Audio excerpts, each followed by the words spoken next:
What's up, everybody? It's Alex from Heavy New York. We are in the van outside Lucky 13 Saloon, and we are here with My Missing Half. Thank you guys so much for being here. Thanks for having us. Yeah, thank you. Yeah, it's so awesome to have you here. Your newest single, Before the Waves and Rocks Catch Me. What I'm curious is, being that this is a single, can this serve as like a representation on maybe what the next full-length My Missing Half video is going to sound like? Or are you going to experiment a little bit more with your sound and bring a little more to the table? Well, it's the first single off of an upcoming record that we have. And I think it's a pretty good representation of like where we've kind of evolved and like progressed to as a band.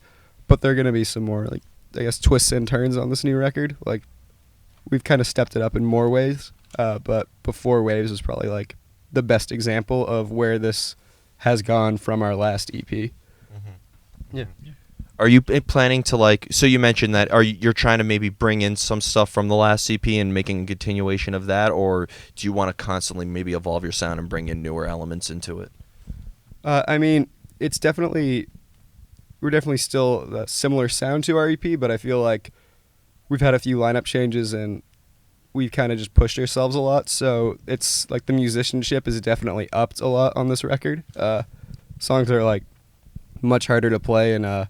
We've been working hard getting it down. Part of it's because this guy's in the band now, and our drummer Eric, who's also insane. A lot of guys playing a million miles an hour. You want to elaborate on that statement? Well, I mean, at the end of the day, like this band's always had record to record, lineup change to lineup change. This band's always had kind of a signature sort of sound. I don't know, signature, but it's very similar to itself in certain ways. So in putting together this new music, we wanted to up the technicality, up sort of the appeal to that kind of thing, as is obviously a very popular thing in heavy metal anyway, but still sort of have those qualities that at least set us apart from other bands in our area, other bands in the genre, but people still found familiar. Yeah. What I've noticed is because your music is very heavy but also very melodic, does one part have to come first? Do you just lay down the heavier blast beats and the riffs at first and then maybe the melody comes secondary, or do you revolve everything around melody? It kind of like, we usually start with a riff and like part of like our style, we know that like we love having like kind of catchy death metal choruses.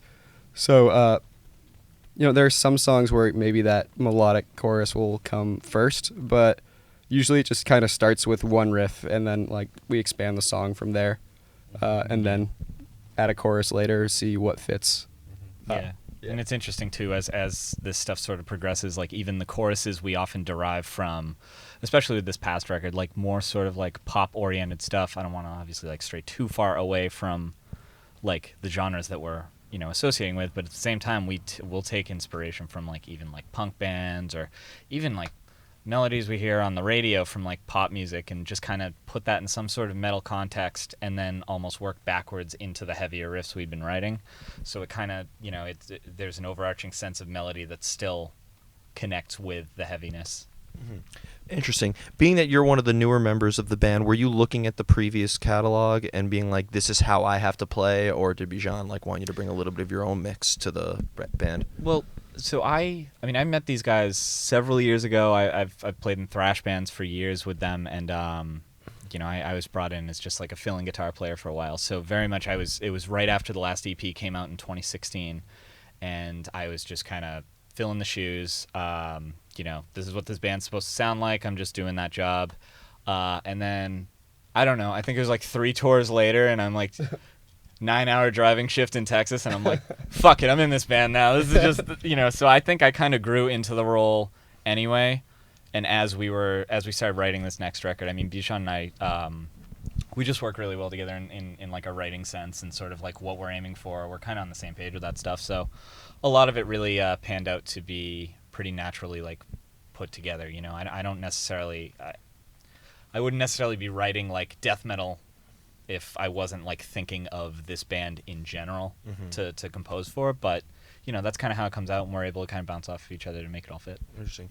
Now, Bijan, one question I have specifically for you is also being a vocalist. Do you need to hear music in order for lyrics to come into play, or do you sometimes have a concept in mind, or even just a full set of lyrics, and maybe that could help determine the outcome of the music? I kind of have two separate things going on at first, where I have like a bulk like Google Doc file just full of lyrics that I just write, just add to over time in between releases, and then when it's time to kind of put lyrics together for a song, I just start with them. And then when I come up with a like a vocal idea or something, I record nonsense words, just blah blah blah blah blah, blah like. Those are really my favorite takes. Yeah, and I kind of imply, I guess, in the nonsense where it's supposed to rhyme and how many syllables it's supposed to have, and I then just take that massive Google Doc and try to, put pieces of a puzzle together with it to make it all one, I guess, thing that makes sense. Mm-hmm. Interesting. Are the lyrics open to interpretation, or do you like to maybe get the listener to sort of see things from your point of view? I mean, I would. I don't want to be that guy and say both, but kind of both. Like, I'm not, I guess, going to be very, very distinct about this particular issue. You know what I mean? That I try to kind of, I guess, have like, I'm writing about something in particular, but in words that I guess fit the genre and would be like universally understood. And I guess it could be applied to anything, despite how I guess for me, it might just be about one situation or whatever. Or it's just, I guess, some lyrics are just about, I guess, weird, relatable moods, I guess.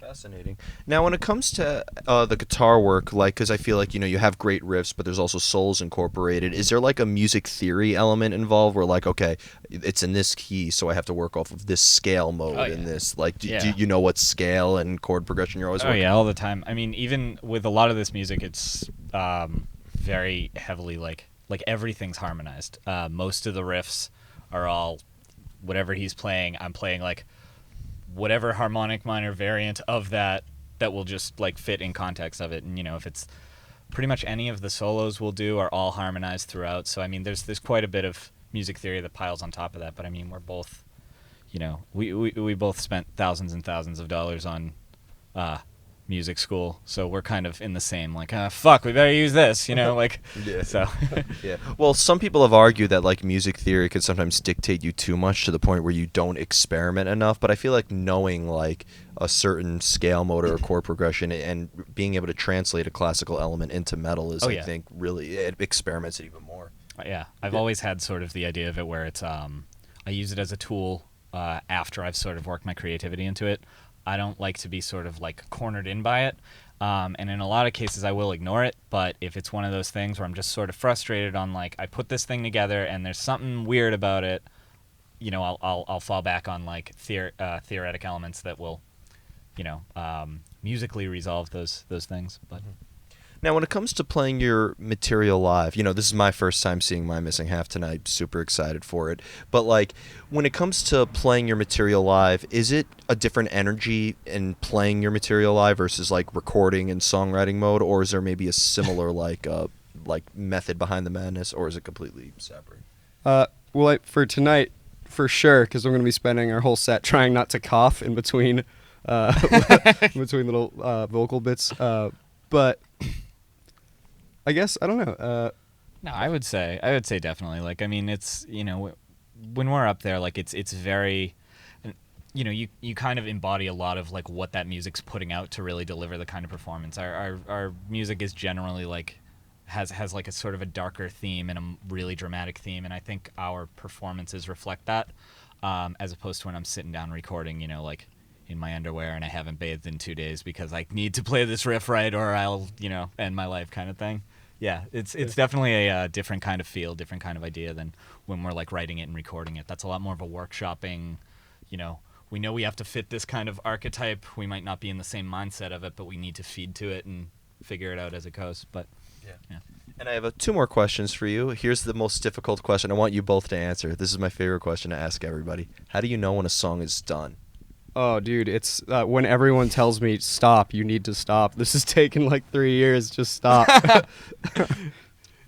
Yeah. No. I would say mine is when I'm telling him, please just stop. We don't have more money. Please stop. All right, that's fair enough. Yeah. Yeah. There you go. Yeah. And the final question I wanted to ask you is, being a band from Boston, I've interviewed so many bands from not even just Boston, but Massachusetts in general, the Revocation and All That Remains, and so many great bands. Is there a current active, like, underground in the Boston metal scene? Is there, like, a scene that you guys are affiliated with, or is the goal for My Missing Half to kind of maybe, like, go outside the state lines a little bit more? I mean, both. We definitely love like our like hometown buddies. Like, there are plenty of great bands from the area that like we're really lucky to be a part of. Yeah, I mean, we all grew up listening to those big bands from the area. Like, everyone who's in a band is like seen Killswitch Engage live at the Palladium, and it's been epic. And that plays a huge role in influencing you as a musician. But we're also trying to get into play in front of new people. Like, Yeah. Even still, there is a really big like local community that's more or less underground, but it's definitely thriving in that area. One of the benefits we have of living up there is that it's so closely, we talk about this whenever we're on tour in other states, where we don't really have like a Boston scene or a Massachusetts scene as much as we have the New England scene. So you get New Hampshire, Maine, Vermont, Connecticut, Rhode Island, all that, all in there, and we're playing in any of those states at any point in the month, kind of thing, month after month, for like local shows, and bands from all those areas are too. So I'd say there's a scene out in Western Mass, Boston, Eastern Mass, like that. There's one in Rhode Island. There's some in Connecticut. Like, it's all over, and they come together very frequently. Yeah, I feel like that northeastern sort of thing. Like, when a band from Connecticut plays here, or a band from Albany, I say it's a local show for them. Like, in a way, Yeah. like Right. And even when the Acacia Strain, I interviewed them before, and they like said that when they play New York, it really does kind of feel like a hometown show. Like, they all went to CBGB's at one point, and then they all went to like the Webster after that. So it almost seems like there is that sort of map that everybody is affiliated with. Yeah, definitely. Yep. So before we go, I want to thank you guys so much for your time today, for letting me come in this van. thank you. Anytime. You're welcome back whenever you want. Yeah, thank you. Thank you. Is there just anything else you would like to promote for My Missing Half? Like, you have this new single out, but when can we be hearing a new full length?